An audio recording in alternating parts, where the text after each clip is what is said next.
Selamat pagi teman-teman OMK semua, umat-umat sekalian juga yang sudah join, terima kasih banyak sudah hadir di podcast perdana kita, podcast perdana dari OMK Stasi Yohanes Gabriel Perboar, yaitu Via Lucis, artinya jalan cahaya.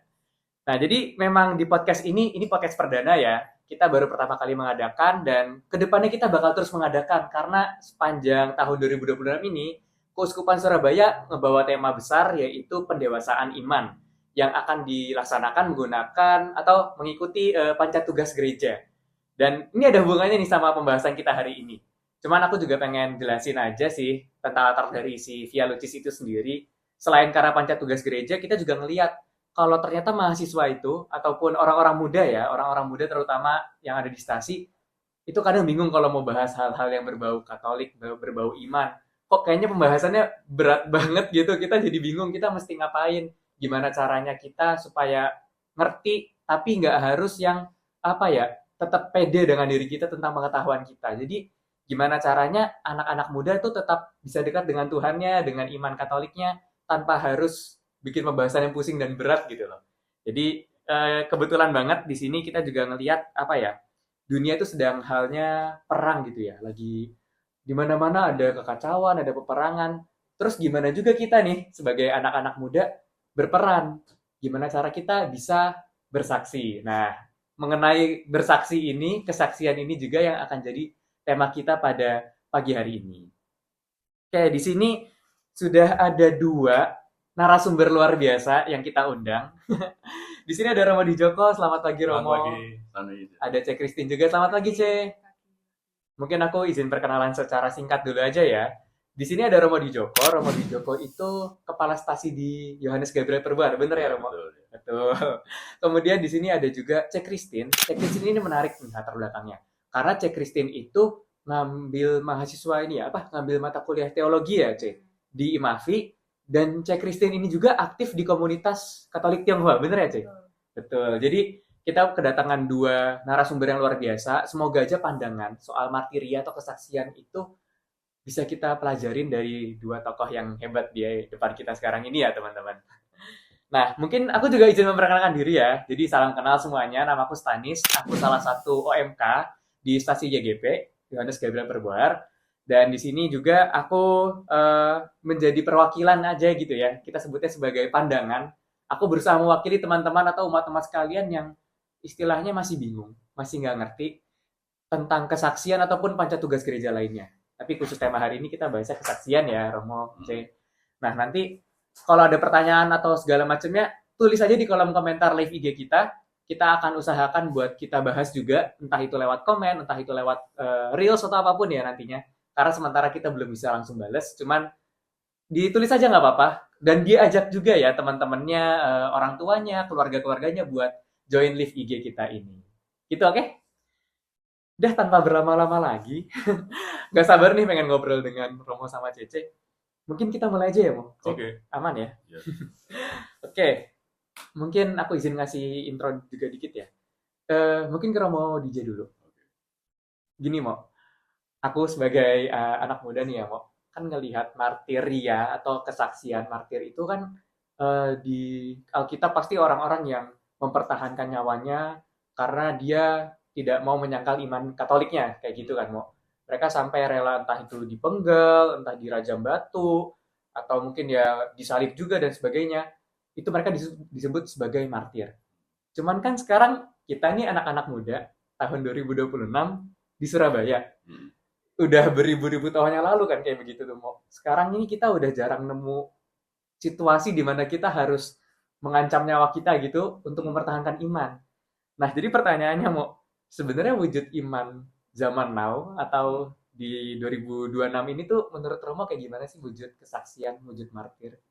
Ya. Ya, kemartiran atau kesaksian ini Iya, Mo. sebenarnya bukan sesuatu yang sangat heroik ya. Iya. Memang zaman dulu ya kemartiran itu memang lebih diarahkan kepada membela iman dengan menumpahkan darah.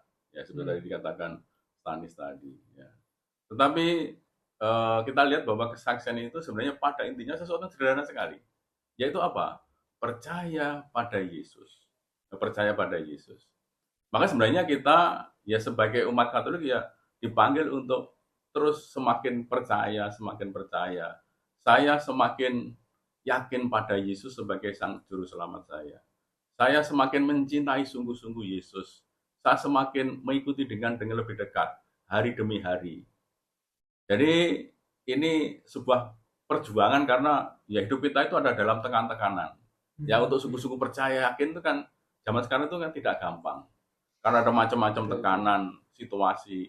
Apalagi ya kita sebagai umat ya jumlah kita tidak banyak di tengah masyarakat yang heterogen ini, ada begitu banyak tengah-tengah sana sini. Nah, bagaimana kita sungguh memperlihatkan bahwa saya sungguh orang yang percaya. Ya. Saya kira bacaan Injil hari ini bagus sekali. Kalau boleh saya ngomong sebentar, ya itu kan dari Injil Yohanes bab 9 ayat 1 sampai 41, panjang sekali. Gambaran tentang orang buta yang lahir sejak lahir buta, ya. Tapi dia kemudian apa? Disentuh oleh Yesus. Ya. Yesus melakukan apa? Meludah, mengaduk ludahnya, mengoleskan dan diminta untuk pergi membasuh diriku ke alam Siloam. Ya. Nah, kita lihat apa? Perjalanan dinamikanya dia sampai percaya itu suatu perjalanan seperti hidup iman kita. Kita tidak selalu sekali kita percaya, ya tidak, pelan-pelan. Dia apanya ketika ditanya dia juga ngomong, itu orangnya namanya Yesus menyuruh saya untuk membasuhkan diri di kolam Siloam. Baru itu tingkat itu. Lalu ketika ditekan lagi akhirnya ngomong, dia nabi, dia berani untuk ngomong. Dan kemudian tahap akhir ketika dia ketemu Yesus lagi lalu mengatakan, aku percaya. Lalu dia sujud menyembah Yesus. Ya. Jadi kesaksian itu bukan sesuatu yang jauh yang heroik, tapi bagaimana membuat kepercayaan kita itu sungguh kita ungkapkan di tengah berbagai macam tekanan situasi hidup itu. Maka misalnya di kampus, ya orang teman-teman muda menghadapi ada banyak situasi tekanan-tekanan sebagai orang Katolik Yesus, bagaimana saya berani untuk mewujudkan saya itu murid Yesus, saya orang Katolik. Nah, itu kesaksian. Ya. Karena orang buta ini pun juga dia mengalami tekanan-tekanan. Sementara tetangga-tetangganya mempertanyakan, tidak percaya. Orang tuanya pun juga takut. Seperti ngomong, iya dia sekarang melihat. Ya dia nanti ditekan, akan diusir, akan dikucilkan. Ya orang tuanya juga takut. Maka mengatakan, ya tanya sendiri dia sudah dewasa, sudah bisa ngomong. Ya. Apalagi orang-orang Farisi tidak percaya itu. Ngomong bahwa Yesus ini bukan dari Allah karena dia menyembuhkan para sahabat. Yang lainnya bertanya-tanya, nah orang berdosa nggak bisa membuat mujizat. Orang kemudian justru membutakan diri dan tidak percaya pada anugerah rahmat Allah itu. Maka sebenarnya kesaksian pada zaman sekarang ini, terutama juga bagi rekan-rekan muda, ya kalian sungguh mengalami ada macam-macam situasi sosial yang seringkali menekan dalam hidup itu. Tetapi kepercayaan justru semakin melihatkan bahwa saya bersaksi bahwa saya adalah orang Katolik murid Yesus. Dan itu saya ungkapkan dalam tindakan setiap hari. Ya, macam-macam tindakan bisa kita buat, bisa kita wujudkan sebagai ungkapan saya sungguh percaya dan semakin mencintai Yesus. Wah, luar biasa ya jawaban dari seorang Romo. Luar biasa. Berarti mau izin ini aku rangkum dikit ya, mau kan Injil hari ini tentang orang buta ya, orang buta dari lahir, terus dia meminta Yesus menyembuhkan dirinya, Yesus meludah, bikin semacam lumpur gitu, dioleskan ke mata. Ini kalau saya nggak salah ingat ya, mau. Kemudian dia disuruh membasuh mukanya di Siloam ya, mau namanya, di Siloam. Kemudian dia bisa melihat, dia dicecar oleh orang Farisi habis itu, ditanya-tanyain ya kalau nggak salah. Kok bisa kamu tiba-tiba melihat apa yang terjadi padamu? Dan dia memberikan kesaksian di situ ya, berarti kesaksian itu gimana ya, Mak, kalau aku bayanginnya? Kan kesaksian itu dari luar, anggap aja dari dalam diri, dites sama lingkungan sekitarnya. Nah, di anak muda sekarang ini kan masalahnya kita nggak ada pengalaman kayak di Alkitab, Mo. Itu kan pengalaman fisik bertemu langsung dengan Yesus. Sedangkan kita ini kadang suka bayang-bayang gitu, ini bingung, Yesus itu bentuknya kayak apa, bagaimana kita bisa menemukan Yesus di keseharian kita, dan setelah itu momen bersaksinya di mana, kira-kira tuh gimana ya menurut Romo? Kayak pertanyaannya lebih ke gimana kita bisa tahu kalau itu momen yang kita harus bersaksi dan enggak gitu. Jadi sebagai murid Yesus kan kita menghayati nilai-nilai Kristiani itu ya, misalnya soal kejujuran. Ya, misalnya di kampus, sementara teman-temannya menyontek, itu sudah biasa, semuanya nyontek. Oh Saya iya. bagaimana saya sungguh-sungguh menghayati murid Yesus, saya percaya pada Yesus, saya tidak nyontek, saya sungguh jujur, saya sungguh akan dicintai, semakin dicintai oleh Allah. Kadang-kadang kita tergoda oleh tekanan ini. Iya. Teman, nyontek itu sudah biasa, temannya semua menyontek. Maka saya menyontek. Berarti saya tidak sungguh percaya, saya tidak mengandalkan Tuhan, saya tidak sungguh-sungguh beriman. Ketika saya memberikan kesaksian, meskipun teman-teman saya nyontek, saya tetap yakin percaya bahwa saya diberi daya kemampuan oleh Tuhan sehingga saya hidup jujur, hidup tulus. Itu kesaksian, kesaksian yang sebenarnya sungguh penting. Dan itu memperlihatkan bahwa saya sungguh-sungguh beriman percaya pada Yesus. Jadi kehadiran Tuhan itu tidak lagi sebagai wujud sosok, tapi ya situasi. Karena kita Iya. seperti orang buta tadi, dia akan mengalami banyak tekanan-tekanan ini. Tekanan sekarang memang berbeda, ya berbeda Oke. macam-macam. Situasi kampus, situasi kerja, orang-orang di kerja pun juga mengalami situasi itu. Betul. Teman-temannya pada korupsi. Zaman gini kok kamu tidak mau korupsi sih? Biasa. Oh, tidak ada yang tahu, ayo semuanya tahu. Semuanya korupsi. Ayo. Bagaimana saya? Saya malah, tidak, karena saya yakin percaya pada Tuhan. Ini kesaksian kesaksian iman saya. Jadi iman adalah apa? Saya percaya dan saya semakin mencintai, saya mengikuti Yesus. Mengikuti berarti apa? Berjalan bersama dengan Dia, termasuk juga mengalami banyak penderitaan. Mhm. Ya, dan itu Iya. memang orang tidak nyontek, Iya, orang iya, iya. jujur, orang tidak korupsi, dia juga mengalami penderitaan karena ditekan yang lain-lainnya. Tapi Iya. justru di sana identitas kita sebagai murid Yesus itu, ketika kita hidup jujur menghayati nilai-nilai Injili, nilai Kristiani. Baik, baik, baik. Jadi ini pandangan baru banget ya. Jadi yang aku tangkap dari diskusi barusan ya, mau Ah, sedikit memang, teman menurutku sangat powerful. ah, Karena Romo bilang contohnya lewat kejujuran. ya, Ini cukup menyentuh aku, cukup apa ya, menampar sih. Karena kadang aku juga ada halnya di mana aku ikut nyontek, ada juga hmm, kadang enggak, ada juga kadang gimana gitu ya. Kadang tekanan tuh bukan dari malah dari sekitar, memang dari lingkungan ya, ya. Teman-teman nyontek kok aku enggak, kadang aku malah dijauhin karena ih kamu kok suci banget gitu, ya, kayak betul. sendiri gerak sendiri jalan sendiri, Hmm, sedangkan teman-teman yang lain pakai ambil yang jalan instan hmm, hmm. semacam itu. Terus juga kita sebagai anak muda berarti emang tantangannya di situasional ya Iya, sekarang ya, Mo. ya Bukan kita memang berani berbeda, ah, tapi berbeda bukan celah tidak, tapi iya, iya. berbeda karena saya menghayati nilai-nilai Oke. Injil itu. Oke, berarti Ya, ini ya mau lebih ke kita kalau tadi di Injil kan dia mengucapkan saya percaya saya pada percaya. Yesus. Mungkin kita nggak bisa langsung ngomong saya percaya apa Ya, gimana, tapi dalam lewat tindakan. tindakan. Ya, Oke, bergeser ya, Mo, ya, mungkin oke. ke Cek Kristen ini karena Ya, menarik. Kalau dari Romo kan pandangan secara Injil, secara gereja.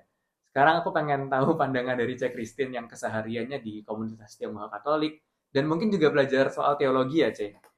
Pertanyaannya masih sama. Menurut Cek Kristen, martir, wujudnya di 2026 ini kayak gimana ya, Cek? Martir itu kan artinya adalah saksi. Gitu. Iya, Jadi betul. jadi martir itu berarti ya jadi saksi seperti yang disebutkan sama Romo. Nah, lalu saksi itu seperti apa? Karena jadi saksi Kristus itu ya dibilang kalau zaman sekarang di mana ndak ada apa namanya um, penganiayaan seperti zaman dulu ya gampang-gampang susah, dibilang gampang tapi juga susah gitu loh, dibilang susah ya juga enggak sesusah itu sampai kamu harus mengorbankan nyawa Betul. gitu ya. Jadi seperti kayak judul podcastmu ini Via Lucis, Iya. tapi coba kalau direnungkan ada ndak Via Lucis tanpa Via Dolorosa.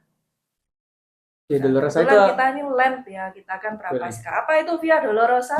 Ayo, apa itu Via Yang Dolorosa? setiap Jumat Jumat sore jalan salib. salib. Jalan Dolorosa salib. itu Penderitaan. dolor itu penderitaan. Oke. Oh, Jadi jalan Via penderitaan. Dolorosa itu jalan penderitaan, jalan salib. Bahasa Mandarinya itu lebih jelas ya, gulu. Lu itu jalan, gu itu sengsara. Jalan yang sengsara. Ya itu. Jadi Via Lucis, jalan cahaya, jalan kemuliaan, enggak ada tanpa jalan sengsara. Kan Tuhan Yesus itu kita ini ngikuti Tuhan Yesus ya. Dan Tuhan itu sudah menunjukkan pada kita. Tuhan yang jadi saksi toh, jadi saksi kepada kita semua. Gimana caranya jadi mulia? Gimana caranya masuk ke surga? Gimana caranya jadi baik dan lain sebagainya? Hidup manusia itu sebenarnya buat apa sih? Hmm. Dan jalan satu-satunya yang berikan pada Tuhan apa? Ya, Via Dolorosa. Ya seperti yang disebutkan Romo tadi. Jadi misalnya, dan itu dialami sama kita semua ya, termasuk aku sendiri juga dulu waktu sekolah apa itu. Kalau kanan kiri itu nyontek semua kan, habis itu gimana? Kamu sebagai Katolikmu kalau misalnya nggak nyontek itu nanti kok aku dikucilkan, dan sebagai orang Asia itu terus terang salah satu penderitaan pertama dan ketakutan pertama itu adalah wedi disiwak wisiku. Iya kan? Takut disiwak itu. Salah satu ketakutan kita yang paling kok rasanya besar banget gitu loh. Ya. Nah, jadi itu adalah satu kesaksian ya kan. Terus dulu banget gitu ya. Dulu zamannya waktu di rambu-rambu lalu lintas tuh masih ada bapak polisi yang kalau misalnya kita itu salah melanggar rambu lalu lintas atau apa itu, terus sama pak polisinya dipanggil gitu kan. Pernah suatu hari gitu ya, aku kan baru pulang dari gereja, terus lupa tepatnya gimana, tapi pokoknya aku di stop habis itu. Di stop terus ditanyain, jadi ini gimana, mau gimana gitu, mau gimana kan, maksudnya dia mau ditilang atau kamu mau ngasih aku uang kan gitu. Terus ya aku bilang, oh polisinya ngomong gini dulu, ini habis dari gereja ya kan. Iya. Nah, dia kan sudah tahu bahwa aku ini kan orang gereja kan, aku ini pengikut Kristus kan gitu. Terus gimana, mau ditilang apa mau inilah gitu. Terus ya saya bilang, tilang aja Pak, saya enggak mau korupsi. Rodok pekok yang ini, rodok pekok yang ini. Terlalu jujur ya, kurang cerdik seperti ular ya ngono iki. Terus akhirnya Pak polisinya yang tersinggung gitu. Siapa yang korupsi? Oh sudah, sana pergi. Gitu. Malah lolos sih bang itu. Iya, tapi maksudnya kan adalah pada waktu itu ya, ya saya berpikir kayak, kok jadi Katolik itu memalukan nggak sih kalau aku ini ya ngikut arus duniawi gitu loh. Mungkin sama orang-orang di sekitar itu mereka seneng kenapa? Karena aku bersama mereka, aku menyesuaikan diri dengan mereka. Tapi ingat bahwa kita hidup sekarang ini yang melihat kamu tuh nggak hanya, misalnya kita di sini ya, yang melihat aku tuh nggak cuma Romo dan kalian semua ini, tapi juga Tuhan, malaikat pelindung, dan semua Santo Santa, Bunda Maria, semua ngelihat aku. Nggak malu lah kayak gitu itu. Ya kan? Iya sih. Sorry kepotong sih, aku mau ada pertanyaan juga sih. Ini kan menarik ya, soal tentang martiria dan jalan penderitaan tadi ya. Berarti kalau dari jawaban saya Christine itu mayoritas soal, sebenarnya sama seperti Romo, tapi menekankan aja ya, bahwa situasional itu membuat kita merasakan penderitaan, dan memang jalan itulah yang harus diambil untuk bisa percaya dengan Tuhan, untuk menunjukkan kesaksian kita, bersaksi. Bahkan ada cerita lucu barusan, menurut saya lucu ya, Cek, maaf ya, Cek. Menurut saya cukup lucu karena habis pulang gereja langsung dapat cobaan gitu ya, Cek. Kena tilang, kemudian ya udah malah polisinya kira yang kalah diloloskan, Cek. Gimana caranya Cek Christine itu seberani itu gitu, Cek. Karena menurutku ya, dan anak-anak muda, aku harap aku mewakili anak-anak muda yang lain. Kita tuh kadang merasa gak seberani itu untuk menunjukkan diri kita Katolik, diri kita beriman. Kadang kita suka mikir kayak, udahlah itu kayaknya orang-orang yang aktif di gereja doang yang bisa kayak gitu, sedangkan anak-anak muda kan kadang lebih sukanya main dan ya nggak gitu suka aktif juga. Jadi menurut Cek gimana? Menurut Cek Christian gimana cara meningkatkan keberaniannya itu? Nah terus terang ya, saya itu sebetulnya juga bukan anak yang sejak kecil tuh pemberani. Memang ada anak itu yang sejak kecil itu sudah berani kayak gitu, tapi saya enggak. Jadi sebenarnya kalau basa Surabaya ini ya termasuk arek goci. Ya. Nah terus kemudian sejak kapan berubah? Ya kebetulan saya kan baptis dewasa ya. Jadi itu saya jadi Katolik itu karena sungguh-sungguh sudah melihat, terus ini agama-agama ini seperti apa sih, Tuhan itu ada apa enggak sih, kalau ada pun tuh seperti apa sih, dan lain-lain gitu.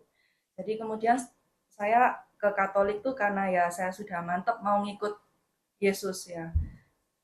Dan kemudian kenapa kok jadi berani ya, karena itu pertama karena mau ngikut Yesus tuh dengan sungguh-sungguh, jadi bukan KW atau etok-etok atau ya apa gitu loh ya. Bukannya saya menghakimi atau gimana, cuman hati ini rasanya tuh nggak nyaman kalau misalnya cuman di permukaan sepertinya ngikut Yesus tapi sebetulnya enggak gitu loh. Oh iya. Ya, jadi ini kan hati nurani juga bermain di dalam martiria. Nah, terus kenapa kok berani seperti itu? Ya selain karena Tuhan Yesus sendiri ya, karena kesaksiannya hidupnya Tuhan Yesus waktu di dunia itu dia begitu berani, dia bisa mengalami segala macam tekanan itu tanpa bengkok, tanpa bungkuk gitu. Ya itu tapi juga karena Santo Santa. Ya, terutama itu yang para martir-martir ya, martir merah ya. Jadi kalau di gereja itu kan ada yang namanya martir merah dan martir putih. Gitu. Bedanya apa itu, Cik? Nah, jadi sama-sama kesaksian. Tapi kalau martir merah itu yang seperti Tuhan Yesus, yaitu sampai mengorbankan nyawa kan, sampai berdarah-darah makanya merah gitu. Ya, itu di jalurnya Tuhan Yesus itu ya. Lalu martir putih itu seperti misalnya Bunda Maria, Santo Yosef seperti itu. Jadi bukan berarti mereka itu penderitaannya lebih sedikit, enggak, belum tentu. Tapi bahwa mereka itu menjadi saksinya Tuhan tuh tanpa mengorbankan nyawa. Jadi sama Tuhan tuh dibilang kamu jadi saksiku, ya, tapi enggak perlu sampai mengorbankan nyawa, tapi penderitaanmu belum tentu sedikit, ya.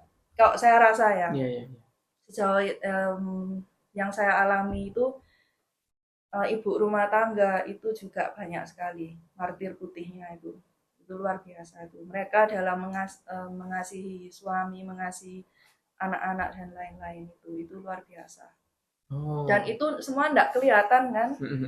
Ya, tapi kan Tuhan Yesus bilang besok kalau segalanya sudah selesai, apa yang tidak terlihat itu akan dinyatakan. Ya, itu nanti akan kelihatan loh. Ternyata tanteku itu martir putih itu di sana itu gemilang itu ternyata ya gitu ya.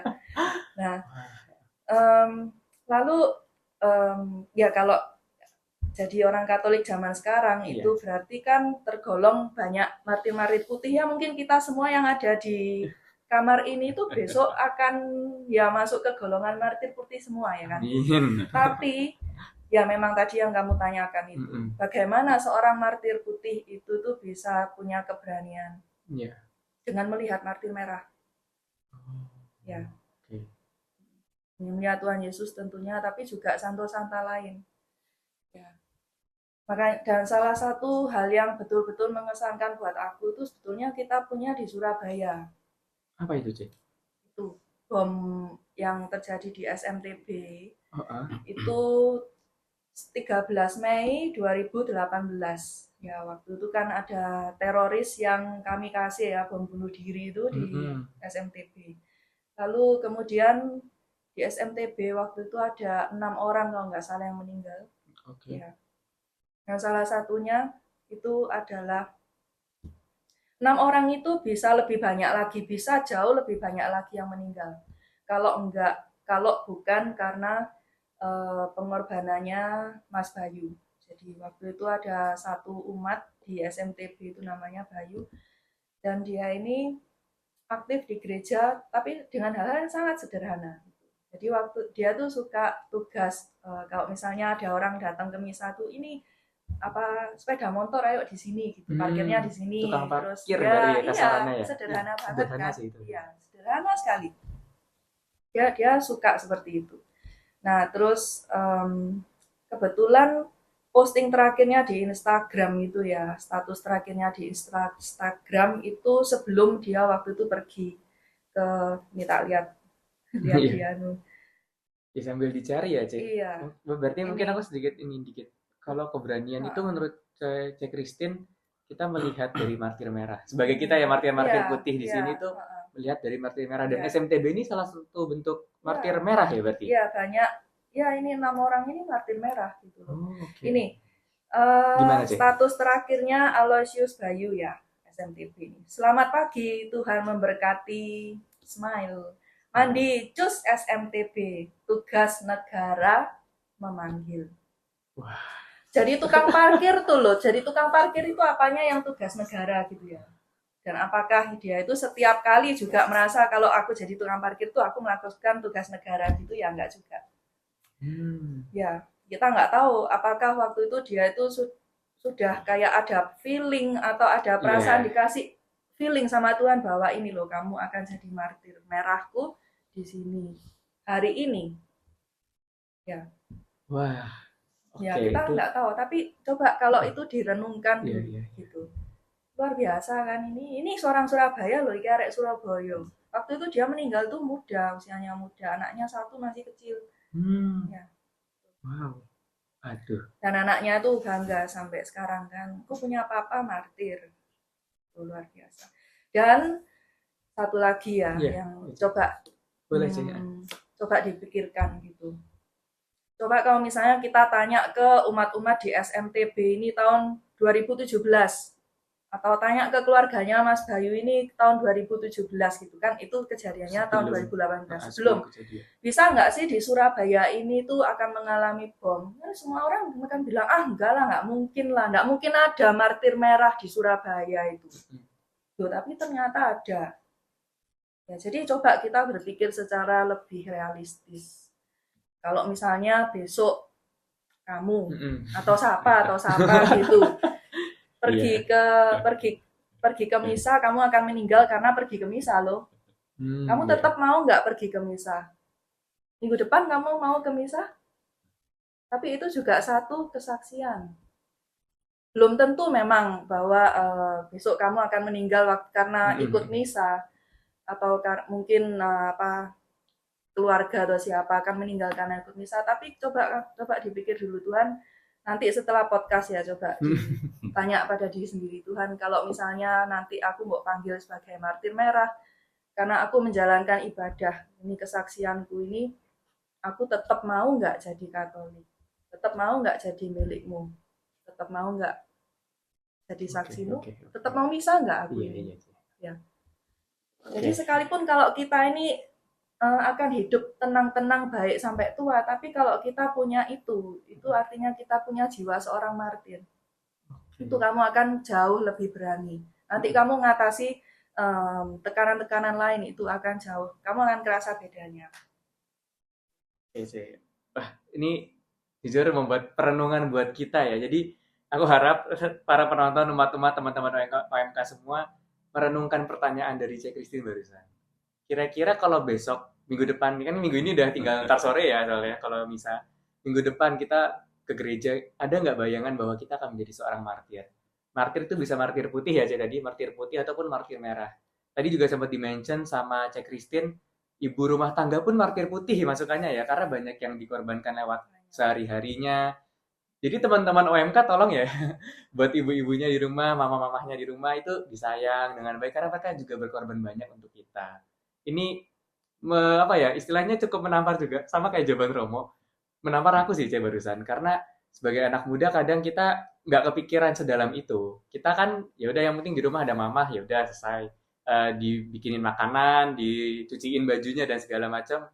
Cuman semenjak aku juga ngekos di sini, tinggal jauh dari orang tua, ya apa-apa sendiri ya. Ternyata dulu mama juga kecapean ya buat ngerjain ini.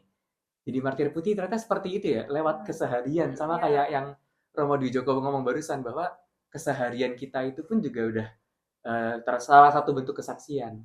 Dan ditambah lagi yang SMTB tadi, sampai sekarang masih ada peringatannya sih? Ada, setiap tahun peringatan tanggal yang sama itu 13 dan hebatnya itu adalah peringatan itu lintas agama. Jadi ya kita bicara jujur ya, kita kan tahu terorisnya itu Islam kan. Tapi luar biasa adalah para Gus Durian di sini, Islam pengikut Gus Dur di Surabaya ini, mereka menyesalkan hal ini dan mereka ikut merayakan, bantu organize ya. Jadi yang MC apa segala itu juga Mbak dari Gus Durian itu. Ya. Jadi mereka dekat sama Katolik dan mereka ingin supaya jangan sampai ada hal seperti ini. Dilihat kemartiran jenis apapun ya, merah, putih, apapun itu tuh selalu menumbuhkan ya kebaikan untuk dunia. Iya. Jadi kalau nggak salah sampai sekarang monumennya masih ada kan ya? Masih ada. Jadi teman-teman yang di Surabaya juga yang belum pernah ke SMTB bisa datang ke sana juga ya, ngecek. Ternyata peringatannya ada di gerejanya juga berarti 13 Mei itu ya.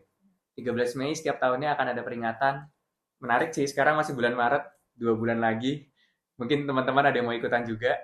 Tapi ya, martir merah ya. Kalau gitu, sekarang pertanyaannya geser lagi ke Romo di Joko, boleh nggak, Cek? Tanggapan dari Romo deh, aku pengen tahu sih, Mo.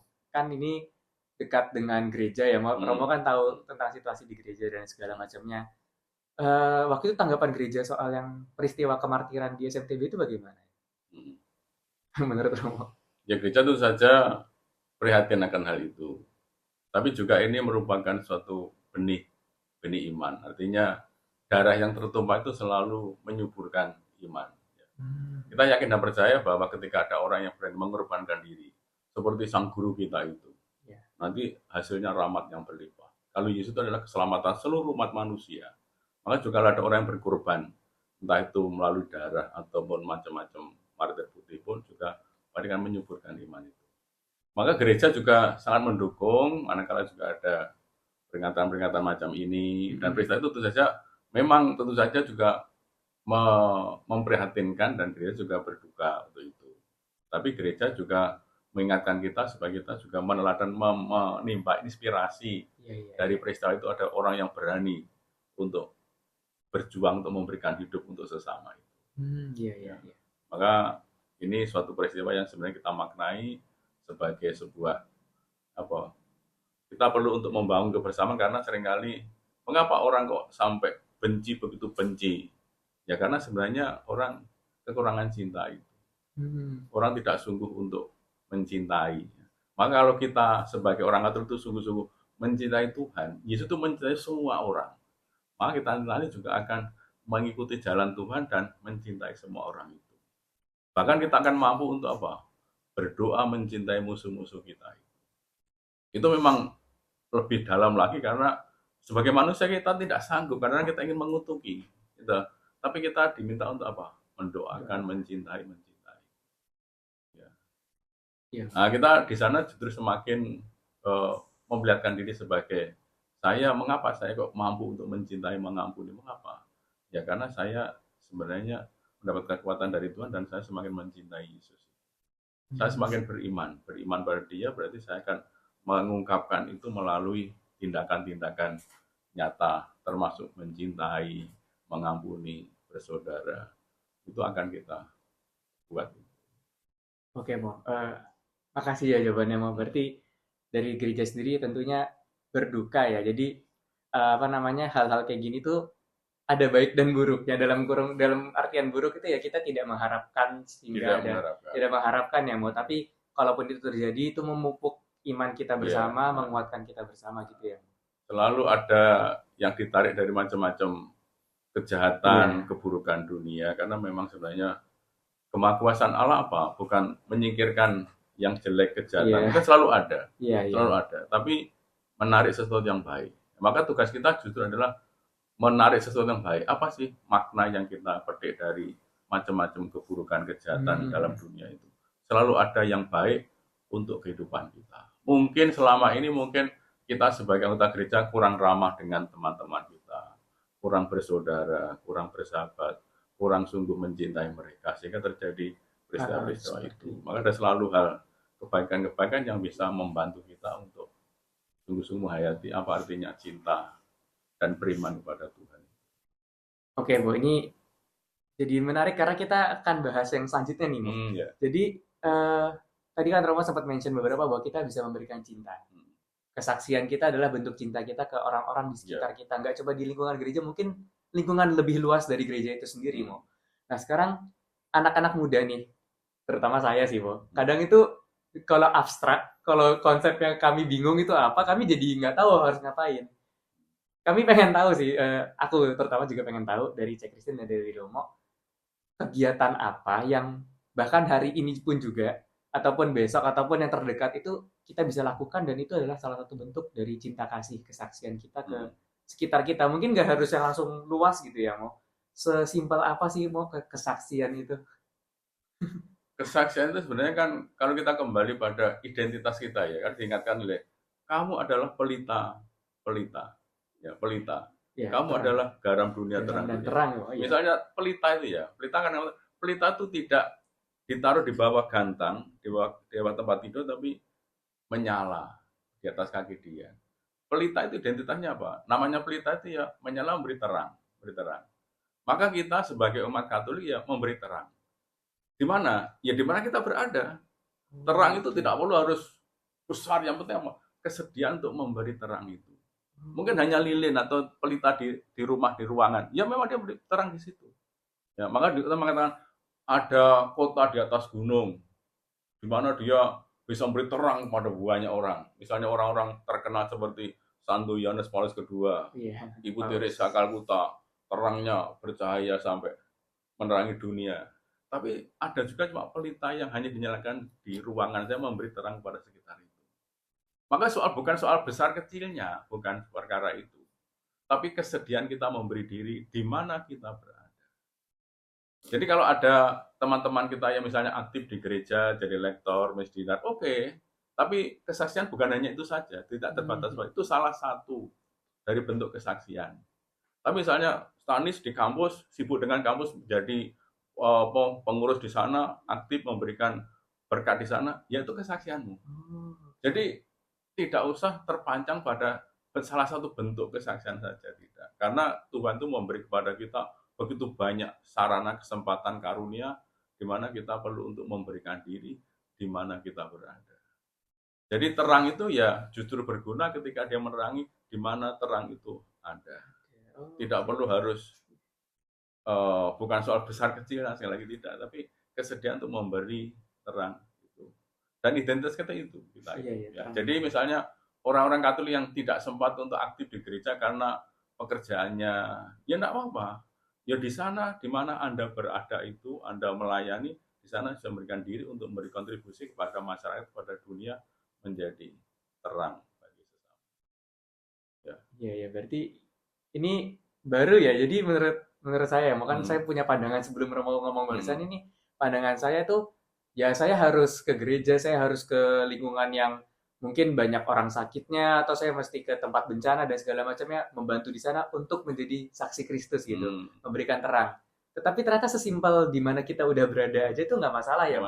Contoh saya mungkin ya di kampus, entah ikut organisasinya, aktif di sana, berlaku baik dan berkontribusi, memberikan berkat, itu udah bentuk kesaksian. Berarti teman-teman yang mungkin ya cuma nggak kemana-mana, malah di rumah doang misalkan, masih belum menemukan pekerjaan, atau masih belum sempat kuliah dan seterusnya, itu juga bisa menjadi terang di rumahnya doang. Bahkan misalnya orang yang sakit lumpuh, dia tidak bisa apa-apa, hanya diranjang saja. Dia bisa berkesaksian dengan sikap hidupnya, dia tetap tersenyum, artinya tetap menerima kenyataan sakitnya dengan murah hati, ikhlas. Orang datang dia malah memberikan penghiburan, tidak kelihatan saya mengeluh menderita, tidak, tapi dia memberikan pancaran kasih. Itu kesaksian yang indah. Ya. Jadi kesaksian bukan suatu aktivitas tidak, tapi sikap hati yang memberi sesuatu yang berguna untuk orang lain itu. Mungkin hanya sebuah senyum, tapi ini sesuatu yang berguna. Mungkin hanya mendoakan, meneguhkan orang lain. Mungkin membantu teman saya yang mahasiswa yang mengalami kesulitan dalam belajar. Kesaksian yang sebenarnya sederhana, tapi sungguh membantu orang lain, itulah kesaksian. Itu nilai-nilai Injil yang kita wartakan dalam kehidupan sehari-hari di mana kita berada. Oke. Luar biasa ya. Jadi buat teman-teman muda, buat umat-umat sekalian, barusan kita dapat pesan yang luar biasa dari Romo Dwijoko, bahwa dimanapun kita berada itu kita sudah bisa memberikan kesaksian. Tanpa perlu kita mencari-cari lagi keluar, di luar dari yang udah kita lakukan. Bahkan kita mungkin udah sibuk dengan kehidupan kita sehari-hari, itu pun sudah menjadi tempat yang pas untuk memberikan kesaksian. Oke. Luar biasa, Mu. Terima kasih. Tapi itu tidak berarti bahwa kemudian, ya sudah saya di rumah saja, tidak mau. Ya enggak, artinya Tuhan kan memanggil melalui macam-macam cara itu. Ada orang yang aktif di gereja, oke, kita menghargai orang yang memang tidak sempat, tapi dia aktif di tempatnya, memberikan berkat di sana, itulah kesaksian. Oke, kalau gitu sekarang pertanyaannya bergeser ke Cek Kristi ya. Mengenai tadi sempat disebut sama Romo Dwijoko barusan banget, panggilan. Nah, panggilannya Cece itu seperti apa sih? Karena kan kalau Romo Dwijoko udah jelas nih panggilannya. Saya menjadi Romo. Sedangkan Cece kan aktif di komunitas. Dan Cece juga kalau nggak salah ngambil ini ya, jadi mahasiswa teologi gitu. Kenapa Cece? Apa panggilannya Cece sebenarnya kalau itu?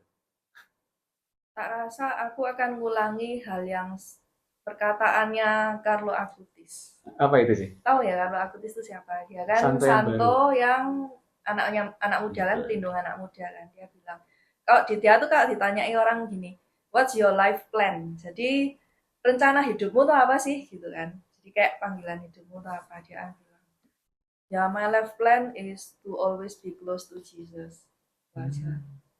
Jadi bukan muluk-muluk atau apa. Jadi Tuhan besok mau kita semua jadi apapun, ya pokoknya aku tetap mau dekat sama Tuhan Yesus, ya itu aja. Jadi sesimpel itu sebetulnya ya, dan seinti itu dan semendasar itu sampai aku nggak bisa ngomong ke kamu panggilan yang lebih dasar lagi itu apa. Cukup gitu. Dekat dengan Tuhan Yesus. Ya, selalu dekat dengan Tuhan. Aku dipanggil untuk selalu dekat dengan Tuhan Yesus. Di situ yang tak jalani sehari-hari, dan itu memang nggak gampang ya. Jadi kayak misalnya kuliah teologinya, terus terang kita ini hidup di Surabaya, kota dagang, dan hidup di kalangan Tionghoa dan lain-lain ini, kayak apa kan ibu sekolah teologi itu? Ya, buat apa itu ya pertanyaan kan? saya sih, Cek. Kenapa Kenapa ya? Habisin waktu. Terus dari barat ke sini itu sudah jalan 1 jam, balik lagi 1 jam, ngapain? Iya. Ya. Menurut Cece itu membuat Cece lebih dekat dengan Tuhan? Ya, oh ya jelas. Ya? Jadi dari ya apa yang disampaikan sama dosen saya. Ya, terus juga diskusi di kelas gitu. Okay. Terus tugas-tugasnya juga. Kadang tugasnya ya ada yang apa namanya kayak bikin paper apa, itu kan benar-benar buat aku berpikir lebih dalam gitu ya. Tapi ada juga tugas yang praktek, jadi kayak misalnya bikin survei, terus tugas pastoral apa gitu, ayo diselidiki gimana, jadi bisa tahu lebih jelas. Oke. Terus gini sih, kalau gitu pertanyaannya mundur lagi dikit.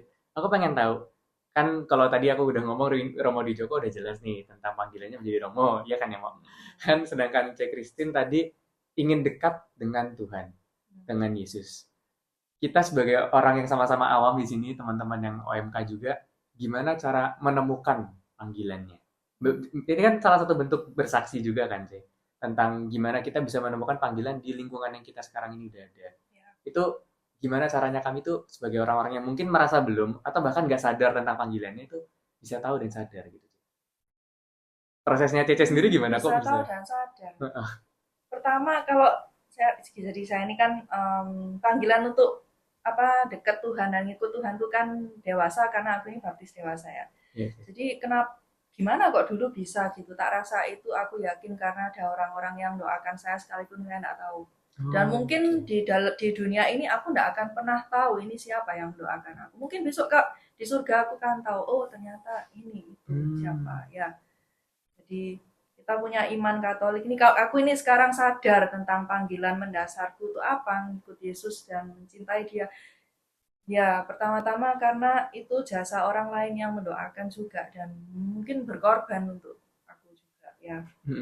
Jadi iman itu enggak pernah tumbuh sendirian. Enggak ada orang yang bisa sombong dengan, oke, aku ini jadi Katolik, aku sendirian loh, aku dewasa loh, baptis dewasa loh. Enggak ada yang ngajari aku loh, keren gitu. Enggak. Ya. Enggak ada. Nah, ya jadi yang sudah ada di lingkungan Katolik ini, misalnya kalau mungkin lebih spesifik lah, panggilan apa ya, mau menikah atau apa enggak atau apa mungkin itu. Semacam itu sih ya. Gimana caranya tahu ya itu perlu dirasakan ya, maksudnya didoakan juga perlu ada kayak pilihlah, minta Tuhan lah satu pembimbing rohani itu yang dimana kamu tuh bisa diskusi dengan dia. Ini baik, ini pembimbing rohani untuk panggilan hidup ini baik, ini loh tak rekomen loh sekarang. Ya. Kalau gitu masih ada mahal lagi sih, sorry. Enggak ya, kalau gitu geser pertanyaannya ke Romo kalau gitu. Karena tadi direkomendasiin langsung sama Cek Christine soal panggilan. Jadi karena tertarik sih aku dengan panggilan. Kayak panggilan ini kan kita sebagai anak-anak muda kadang bingung panggilan kita sebenarnya apa. Dan kalau udah ada panggilan kan kita bisa lebih mudah untuk bersaksi gitu dengan di tempat kita berada. Dari Romo Dwi Joko sendiri, gimana caranya kita anak muda tuh tahu panggilan kita. Jadi memang melalui berbagai macam event, terutama perjumpaan-perjumpaan akan menghantar kita untuk menemukan panggilan kita. Inti dari panggilan kan bagaimana membuat kita itu melalui macam-macam sarana itu semakin mencintai Yesus, mengikuti dia lebih dekat hari demi hari. Maka misalnya Stanis banyak mengunjungi orang-orang sakit, ketemu orang sakit, lama-lama nanti kan ada apa ide passion untuk melayani orang sakit. Panggilanmu di sana. Jadi perjumpaan-perjumpaan dengan macam-macam aneka macam peristiwa itu akan menuntun kita untuk tahu apa sih yang dikehendaki Tuhan atas hidupku. Maka kalian sebagai orang muda yang memang bergaullah seluas-luasnya, berjumpa dengan macam-macam, terutama apa? Ya orang-orang kecil, teman orang yang membutuhkan. Karena Yesus itu datang, dia berjalan keliling, dia berbuat baik. Maka juga berbuat baik terus setiap hari, hari demi hari. Nanti kita akan mulai dituntun, oh passion saya ternyata di sini, passion saya di sini. Tuhan memberi saya karunia ini. Nanti kita akan menemukan itu. Ya, maka justru kesempatan ini kita tidak hanya pelutek dengan diri kita saja tidak, tapi kita membuka diri terhadap macam-macam hal. Mungkin ya petualangan tidak apa-apa. Orang muda itu banyak bertualang, nanti akan menemukan akan lebih fokus, intinya akan lebih ketemu. Iya. Oh, berarti gini ya. Kalau saya tangkap dari jawaban Romo barusan, berarti bukannya panggilan dulu baru bersaksi, tapi justru bersaksi terus saja, berlaku baik setiap harinya. Ntar kita juga tahu menemukan panggilan yang lebih genuine itu apa, yang lebih kita mau, yang kita cinta dan kita mau. Oh, oke. Menarik banget, jujur ini pembahasan yang sangat menarik karena kita kayaknya anak-anak muda juga masih suka bingung, suka nggak tahu panggilan kita di mana. Tapi barusan dikasih tips dari Cek Christine, kita nggak sendirian, kita punya teman-teman, orang tua, punya pokoknya bahkan orang yang nggak kita kenal sama sekali itu mendoakan kita. Dan ditambah lagi sama Romo Dijoko mengatakan, ya bersaksi terus saja, berlaku baik saja dengan berdasarkan iman dan kepercayaan kita dimanapun kita berada, dan dengan sendirinya panggilan itu akan dinyatakan ke kita sebagai orang-orang muda. Oke, terima kasih untuk insight barunya lagi. Ada banyak insight ya di podcast Dialogis yang pertama ini. Mungkin habis ini aku pengen main game. Ini games ya namanya. Karena ini games yang menarik teman-teman, umat-umat sekalian. Namanya What If. Jadi gamesnya adalah bagaimana jika ... Jadi what if ya. What if kalau nanti Romo sama Cek Christine bisa jawab ya masing-masing. Mungkin Cek Christine dulu deh ya. Dari Cek Christine dulu. What if kalau Cek Christine dulu ini di awal-awal mau jadi Katolik gak jadi dibaptis gitu contohnya. Atau bukan gak jadi dibaptis, sorry. Di awal-awal gak jadi ini nggak jadi masuk ke komunitas mungkin, nggak jadi aktif, nggak jadi bersaksi di tempat kayak misalkan mendekatkan diri lewat teologi dan seterusnya. Kira-kira Cek Christine sekarang bakal ngapain? Jadi sebenarnya segmen What If ini tuh pengen mengajak teman-teman muda biar mikir. Kita kan overthinking nih biasanya ya. Gimana kalau ternyata dulu aku nggak ngambil keputusan itu? Gimana kalau dulu ternyata aku nggak kayak gini, nggak kayak gitu? Nah, aku pengen ngajak overthinking aja sih buat Cek Christine. Gimana Cek? Kalau misalkan dulu ternyata nggak sejalan dengan yang Cek Christine harapkan. Itu pertanyaan yang sangat bagus, luar biasa bagus. Kenapa? Karena itu nohok banget. Gitu. Gimana Cek? Ya, jadi ya saya bilang komunitas saja ya, komunitas Mandarin. Komunitas Mandarin itu sebetulnya sudah berdiri 20 tahun lebih. Nah, banyaknya nggak tahu kan. Iya. Ya, karena memang ngomong bahasa Mandarin kan gitu. Nah, kebetulan dulu aku sekolah di Cina, jadi bisa Mandarin juga. Nah, terus kan saya ini jadi dibaptisnya tuh di Cina sana. Nah, terus jadi aku merasa kira aku bantu di sini. Nah, waktu aku masih awal-awal datang, itu semuanya ya usianya senior gitu, mak gitu. Jadi kan muda-muda gini nggak ada. Terus gimana dong, Cek? Kan paling muda sendiri ya, Cek? Ya, dulu waktu itu aku paling muda sih. Terus gimana itu? Terus ya jadi memutuskan gimana ya, mau ikut jadi pengurus apa enggak. Bahkan waktu itu kalau misalnya jadi pengurus kan pasti repot macam-macam. Terus ya wis lah, tak putuskan ikut gitu. Dan ternyata banyak sekali, saya berkembang luar biasa banyak. Jadi enggak cuman dari segi rohani dekat dengan Tuhan aja, tapi juga tahu dan melihat orang. Oh, ternyata orang Katolik tuh macam-macamnya seperti ini gitu. Itu satu pengetahuan juga. Terus kemudian skill juga. Jadi misalnya dulu tuh saya tuh enggak pernah sekalipun ikut kor, enggak pernah. Nyanyi pun bahkan enggak tahu. Ini ternyata enggak taunya di sini ya karena nggak ada orang, akhirnya saya jadi ketua kur. Ya, nah waktu itu dirigennya itu kebetulan saya kenal kan satu ibu-ibu dari Algon gitu. Sekarang udah nggak ada, tapi baik banget. Itu ibunya pinter sekali musik. Dia yang saya minta jadi dirigen. Terus dia juga bilang, kaget loh, Christine kamu ini belum pernah ikut kur sama sekali. Serius belum? Ya belum. Kok sudah kayak bisa tahu kor itu butuh apa dan harus ini dan harus itu dan lain-lain. Ya nggak tahu ya. Ya pokoknya Tuhan melengkapi apa yang saya tidak punya. Itu aja. Terus misalnya waktu itu juga waktu zaman COVID akhirnya jadi tahu oh gimana caranya bikin acara Zoom yang akhirnya sampai sekarang juga diikuti sama komunitas Katolik Mandarin yang di Malaysia, Singapura itu juga ada.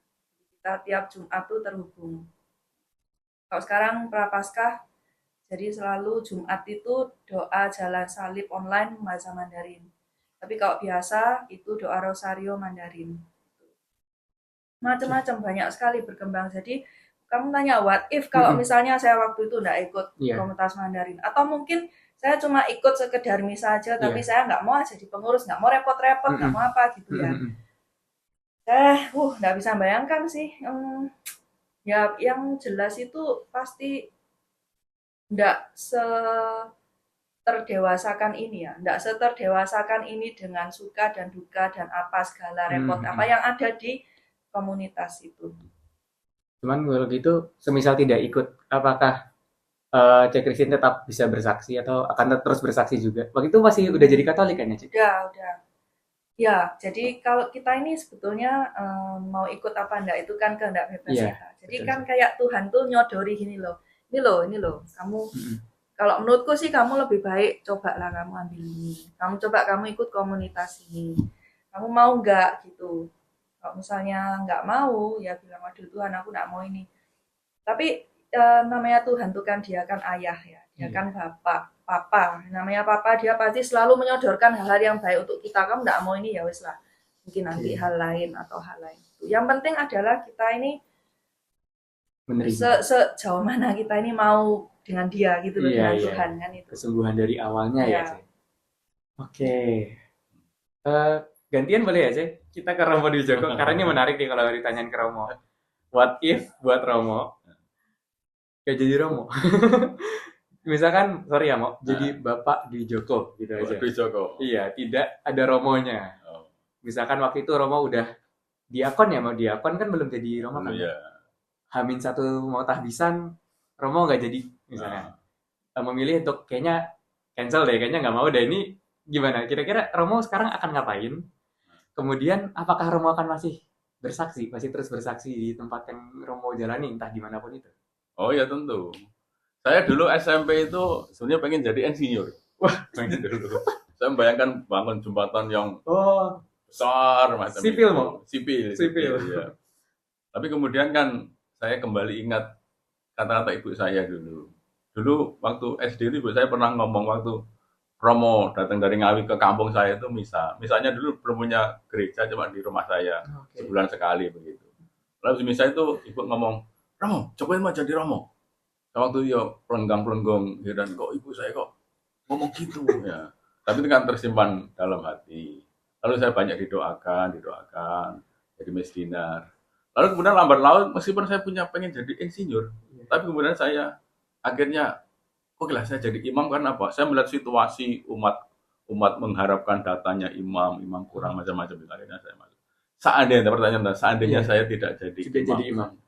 Ya saya tetap pada komitmen saya jadi insinyur yang baik dalam arti sungguh-sungguh profesionalitas saya itu untuk sesama. Saya pasti ngajak teman-teman untuk sungguh, ya ini kita orang-orang Katolik kan kita harus memberikan hidup kita itu. Karena apa? Sebenarnya kan kesaksian yang paling besar mayoritas itu adalah pada umat awam. Kita tahu bahwa jumlah imam biar-biar itu sangat sedikit gitu. Iya, benar. Paling banyak ya gereja itu ya umat awam itu. Maka sebenarnya kesaksian paling mantap dan paling utama adalah pada diri para awam itu. Maka misalnya saya seorang insinyur, saya pasti akan sungguh-sungguh bersaksi melalui pekerjaan saya yang baik. Saya pertama-tama bukan mikir soal uang tidak. Memang uang itu penting untuk hidup, penting, tapi itu ya bukan tujuan utama yang harus saya kejar terus, tidak. Saya akan memberikan pelayanan saya, artinya kemampuan saya, profesionalitas saya untuk melayani, untuk membantu orang-orang, misalnya membangun rumah-rumah, ya saya akan berjuang untuk misalnya ya itu saya tidak harga pasaran ya harga lebih rendah, saya bisa membantu, itu pasti akan buat itu. Karena apa? Ya bagi saya ya saya itu sudah menerima hidup dari Tuhan, macam-macam pengetahuan, kesehatan, kesempatan adalah semuanya dari Tuhan. Ya, apa yang saya balas untuk Tuhan? Ya, saya mengerjakan pekerjaan-pekerjaan saya itu. Maka sebenarnya ya kita awam, ya saudara-saudara yang awam ini adalah dipanggil untuk justru bersaksi yang paling, karena ada banyak tempat-tempat bidang-bidang yang tidak bisa dimasuki oleh imam biar tidak bisa. Misalnya dalam dunia politik, ya Romo tidak bisa masuk sana. Oh iya. Siapa yang bisa untuk sungguh bersaksi, jadi terang, jadi garam?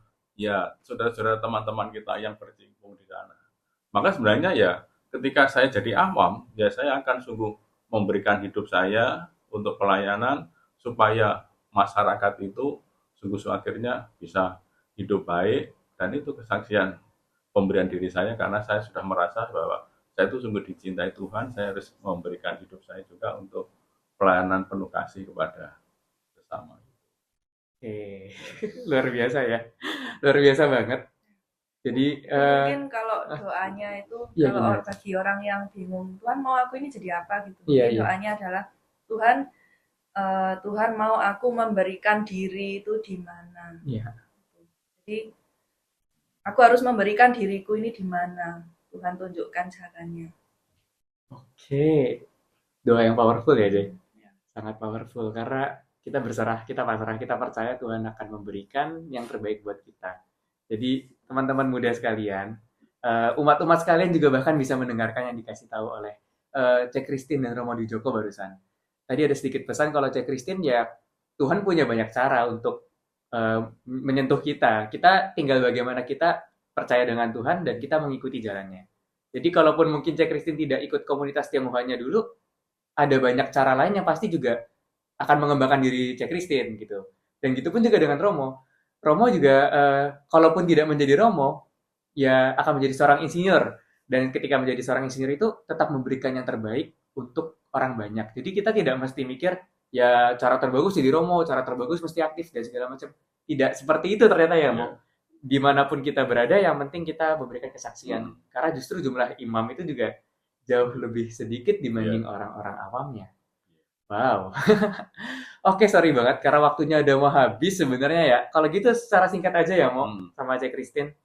Boleh dong dikasih pesan singkat aja buat orang-orang muda, ya untuk orang-orang muda ya terutama, satu pesan singkat aja yang ingin Romo ataupun Cek Christine sampaikan. Boleh mungkin disebutkan langsung di kamera. Mau siapa dulu? Pesan singkat aja tentang kesaksian, tentang apapun itu juga. Iya, baik ya. Teman-teman muda, memang Tuhan tidak menuntut kita untuk sempurna. Meskipun kita selalu berusaha untuk menjadi sempurna. Tapi Tuhan tahu segala kelemahan, kerapuan kita. Tuhan mencintai kita. Maka yang penting apa? Yang penting memang kita itu dipanggil untuk menyediakan diri, menjadi terang bagi sesama, memberikan hidup kita untuk orang lain, memberikan teladan yang baik. Memang seringkali kita kan, identitas kita itu seringkali kan, apalagi teman-teman muda itu seringkali menempatkan diri pada, karena media sosial itu soal like, follower, ya. Lalu kemudian kita membanding-bandingkan, nah saya ndak gini, nanti karena dunia kok begini. Seringkali kita membanding-bandingkan itu. Tuhan mencintai kita semua. Tuhan sungguh menghargai kita apapun adanya. Yang penting kita itu mau memberikan diri di mana kita berada. Maka kita terus untuk menghayati nilai-nilai Injil, memberikan teladan yang baik ya. Ada pepatah Latin yang sangat bagus ya, verba docet exempla terahun. Ya, artinya ya kata-kata itu memang mengajar, tetapi teladan itu sungguh-sungguh akan menggugah hati, akan menggerakkan hati. Ya. Maka yang paling penting adalah apa? Kita memberikan teladan hidup yang baik. Kita melayani dengan penuh sukacita, dengan tulus hati. Di sana kita akan membawa jalan-jalan banyak orang kepada jalan Tuhan itu.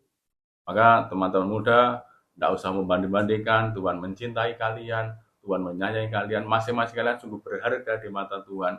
Tuhan memberi kesempatan yang seluas-luasnya, maka gunakan itu untuk sungguh memberi diri melalui teladan-teladan kasih setiap hari demi hari. Terima kasih. Dari Cek Christine, Saya singkat sih. gimana Cek?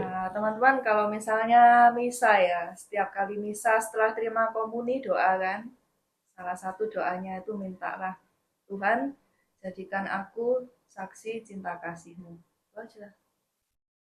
Ya itu cinta kasih itulah pelita yang paling terang, nggak ada lagi yang lebih terang dari cinta kasih kan. Itu ya Cek, wah, luar biasa. Sungguh luar biasa sih. Kita kurang lebih sudah 1 jam mengobrol. Terima kasih banyak buat Cek Christine, buat Romo Dwi Joko, buat kesempatannya. Karena selama 1 jam ini jujur nggak gitu terasa ya. Kalau dari saya sendiri ada banyak insight, ada banyak hal baru yang saya dapatkan. Dan terima kasih banget untuk kesempatan ini. Sayang kita nggak bisa lebih panjang lagi. Mungkin nanti di podcast-podcast selanjutnya bisa kita undang-undang lagi juga Romo Dwi Joko atau Cek Christine untuk bercerita tentang panca tugas lainnya. Teman-teman semua, umat-umat sekalian, selama 1 jam tadi kita udah diskusi lumayan banyak soal kesaksian, melipir-melipir dikit ke panggilan, dan ya martiria yang terjadi di Surabaya. Semoga aja selama 1 jam tadi kita diskusi, ini sudah cukup meneguhkan kita semua, dan tentunya memberikan kita saksi cinta kasih baru gitu ya, buat kita bisa dikasih bensin untuk keseharian kita, sebuah semangat baru untuk menjadi saksi cinta kasih Tuhan Yesus. Jadi so far itu aja untuk podcast kali ini. Terima kasih banyak teman-teman OMK maupun umat-umat sekalian sudah hadir, sudah bersedia mendengarkan selama 1 jam tadi.